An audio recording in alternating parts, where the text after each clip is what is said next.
पीठ का दर्द हो, चाहे हड्डियों का दर्द हो, या फिर ब्लड शुगर कंट्रोल करना हो, या फिर इम्यूनिटी बढ़ानी हो, सभी कुछ सिर्फ एक लड्डू आप दिन भर में खाइए, आपकी सारी समस्याएं दूर हो जाएंगी।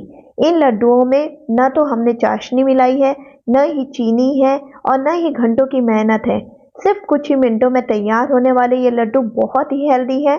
एक बार आप जरूर ट्राई करें। तो चलिए देखते हैं इसे बनाना कैसे है। मैं हूँ एकता और आप देख रहे हैं कुकिंग लॉजिक। इन हेल्दी लड्डुओं को बनाने के लिए सबसे पहले हम ले लेंगे सफेद तिल। यहाँ पर 1 कटोरी तिल ली है मैंने। वजन से देखो तो 200 ग्राम तिल है। इसके बाद हम ले लेंगे मखाना, जिसे फूल मखाना भी कहा जाता है। वजन से देखें तो ये 50 ग्राम है। इसके साथ ही हम लेंगे थोड़े से ड्राई फ्रूट्स, जैसे कि बादाम, काजू, पिस्ता। इसके अलावा आप अगर और कुछ ड्राई फ्रूट्स लेना चाहते हैं तो बिल्कुल ले सकते हैं। इसके बाद हम लेंगे थोड़ी सी मूंगफली। वजन से देखें तो 50 ग्राम के करीब। अब सबसे पहले हम मखाने को भून लेते हैं। मखानों में थोड़ा सा मॉइस्चर होता है, अगर हम इसे थोड़ा सा रोस्ट कर लेते हैं तो वो मॉइस्चर निकल जाता है और मखाने थोड़े से क्रिस्पी हो जाते हैं। सिर्फ 1 मिनट ही हमें भूनना है और उसके बाद हम इसे ठंडा कर लेते हैं। इसके बाद हम तिल ले लेंगे। तिल को भी रोस्ट करना है। तिल को भी 1 से 2 मिनट के लिए लो टू मीडियम फ्लेम में हमें रोस्ट करना है।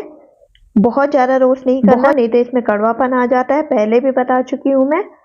अब इसे भी हम ठंडा कर लेते हैं। इसे अच्छी तरह फैला देते हैं ताकि ये ठंडा हो जाए। इसके बाद हम ले लेते हैं ड्राई फ्रूट्स। इनमें भी मॉइस्चर होता है, इसलिए इन्हें भी थोड़ा सा हम रोस्ट कर लेते हैं। सिर्फ 1 मिनट के लिए, उससे ज़्यादा रोस्ट नहीं करना है। उसके बाद हम मूंगफली को रोस्ट कर लेते हैं ताकि इसका छिलका अलग हो जाए, क्योंकि रोस्ट करने के बाद छिलके आराम से अलग हो जाते हैं। ये देखिए, मूंगफली और ड्राई फ्रूट्स दोनों को मैंने रोस्ट कर लिया है। सबसे पहले हम मखानों को ग्राइंड कर लेते हैं। इसे हमें एकदम पाउडर फॉर्म में ग्राइंड करना है। मखानों में प्रोटीन और फाइबर भरपूर मात्रा में होता है, जिसके कारण ये पाचन में बहुत सहायक होते हैं। इसके अलावा कैल्शियम आयरन का भी ये अच्छा स्रोत है। ब्लड शुगर को कंट्रोल करता है, इसलिए ये डायबिटीज के पेशेंट के लिए बहुत फायदेमंद है। चलिए, इन्हें हमने पीस लिया है। अब इसे एक बोल में निकाल लेते हैं। इसके बाद हम तिल को ग्राइंड कर लेते हैं। तिल में भी फ्रेंड्स कैल्शियम, फास्फोरस, मैग्नीशियम और आयरन जैसे बहुत इंपॉर्टेंट मिनरल्स पाए जाते हैं। ये मिनरल्स हड्डियों और दांतों के लिए बहुत अच्छे होते हैं, उनके विकास के लिए, उनको मजबूती के लिए, और साथ ही साथ इम्यूनिटी को भी बढ़ाते हैं। इसलिए ठंड में हमें तिल तो जरूर खाना चाहिए। इसके बाद तिल की पाउडर को भी हम इसमें मिला देते हैं। इसे दरदरा पीसना है। अब हम ड्राई फ्रूट्स को अलग कर लेते हैं ताकि मूंगफली अलग हो जाए और उनके छिलके हम आराम से निकाल सकें। अब इसको हाथ से मसल कर इसके छिलके अलग कर लेते हैं। और छिलकों को मूंगफली से कैसे अलग करना है, ये मैंने पहले भी आपको एक आसान सा मेथड बताया।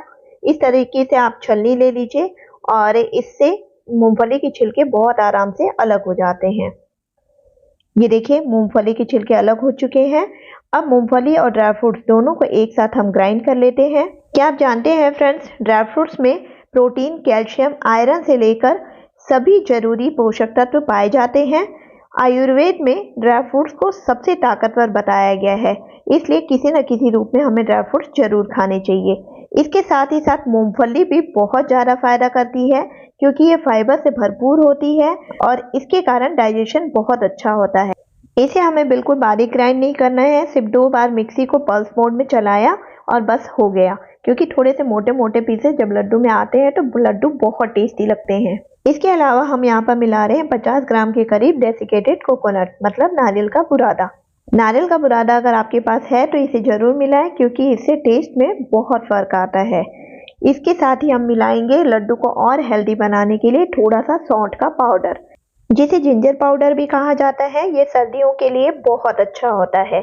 तो इन सभी को हम अच्छी तरह से मिक्स कर लेते हैं। उसके बाद हम एक कढ़ाई ले लेते हैं और उसमें डालते हैं 2 बड़े चम्मच घी। घी से लड्डू में शाइनिंग भी आएगी और लड्डुओं का टेस्ट भी बढ़ जाएगा। अब हम लेते हैं गुड़। गुड़ यहाँ पर हमें कितना लेना है, जितनी हमने टोटल क्वांटिटी सारी चीज़ों की ली है, जैसे अगर 400 ग्राम ली है तो हमें 500 ग्राम गुड़ लेना है। और गुड़ को हम लो से मीडियम फ्लेम में चलाते चलाते पिघला लेंगे। बहुत ज़्यादा इसे हीट में नहीं रखना है, बीच बीच में आप हाई फ्लेम भी कर सकते हैं। अब हम इसमें डालेंगे 2 चम्मच पानी। इस स्टेज में ही आपको डालना है 2 चम्मच पानी। जब थोड़े से बुलबुले आने लग जाएं तो उस समय हम डालेंगे 1 चुटकी हल्दी। हल्दी भी सर्दियों में बहुत अच्छी होती है, इसलिए इसे आप जरूर डालें, इससे कलर भी बहुत अच्छा आता है। अब जब गुड़ इस स्टेज में आ जाए कि उसमें बबल्स दिखने लग जाएं, तो उसके बाद हम अपना मिक्सचर इसमें मिला देते हैं। इस समय आपको ये ध्यान रखना है, कई बार ये गलती हो जाती है कि आप अंदाज से गुड़ और सारी चीज़ें ले लेते हैं तो मिक्सचर हमारा ज़्यादा हो जाता है और गुड़ कम हो जाता है। तो इस समय हमें ध्यान रखना है कि मिक्सचर डालते जाएं और उसे मिलाते जाएं। अगर ज़्यादा हो रहा है मिक्सचर तो मिक्सचर को रख लें, उसे बाद में फिर कभी बना लें, क्योंकि वो ड्राई है, वो खराब नहीं होता। बिल्कुल इसी तरह की कंसिस्टेंसी रखें, इससे ज़्यादा पतला या इससे ज़्यादा ड्राई आप न रखें। अब जब डो कढ़ाई छोड़ने लगे, ये देखिए कुछ इस तरीके से, तो हम गैस बंद कर देते हैं और इसे एक परात में निकाल लेते हैं। गैस को बंद करने के बाद सारी प्रोसेस आपको बहुत जल्दी करनी है, क्योंकि गुड़ में हवा लगते ही वो सूखने लग जाता है, इसलिए आपको लड्डू तुरंत बनाने हैं। अगर लड्डू बनाते समय हाथ जलते हैं, कई लोगों की शिकायत होती है कि हाथ जलते हैं, तो इसका भी एक तरीका बताती हूँ मैं। हाथ में आप पानी लगा दीजिए, बिल्कुल हल्का सा पानी आपको लगाना है और उसके बाद आप लड्डू बनाइए। हाथ नहीं जलेंगे और लड्डू भी बहुत अच्छे बनेंगे। शुरू में आपको लगेगा कि थोड़े से चिपचिपे हो रहे हैं, पर जब वो सूख जाएंगे तो उनमें शाइनिंग जो आपने ड्राई बनाए हैं उससे ज़्यादा होगी। अब हम एक प्लेट में थोड़ी सी खसखस ले लेते हैं। खसखस से लड्डुओं को गार्निश करेंगे, जिससे लड्डू देखने में भी बहुत सुंदर लगते हैं और खाने में और ज़्यादा हेल्दी हो जाते हैं। ये देखिए लड्डू बहुत अच्छे दिख रहे हैं और खाने में यकीन मानिए फ्रेंड्स बहुत टेस्टी है, बहुत हेल्दी है। आप इस मकर संक्रांति या इस लोहड़ी ये लड्डू जरूर ट्राई करें, बहुत टेस्टी लगते हैं। बच्चों को भी ये बहुत पसंद आएंगे। तिल गुड़ भी बच्चे खाना नहीं चाहते, लेकिन इन लड्डुओं को वो जरूर खाएंगे। मकर संक्रांति पूरे भारत में मनाई जाती है। पंजाब में ये लोहड़ी के नाम से मनाई जाती है, तमिलनाडु में पोंगल के नाम से और आसाम में बिहू के नाम से। इसी तरह अलग अलग जगह पर अलग अलग नाम से मकर संक्रांति मनाई जाती है। इन लड्डुओं को अगर आप पहली बार बना रहे हैं तो भी आपको कोई परेशानी नहीं जाएगी, बहुत आराम से बन जाएंगे। सिर्फ जो मैंने टिप्स बताए हैं उनका ध्यान रखें। लड्डू को मैं आपको तोड़कर भी दिखाती हूँ कि ये कितने ज़्यादा सॉफ्ट बने हैं।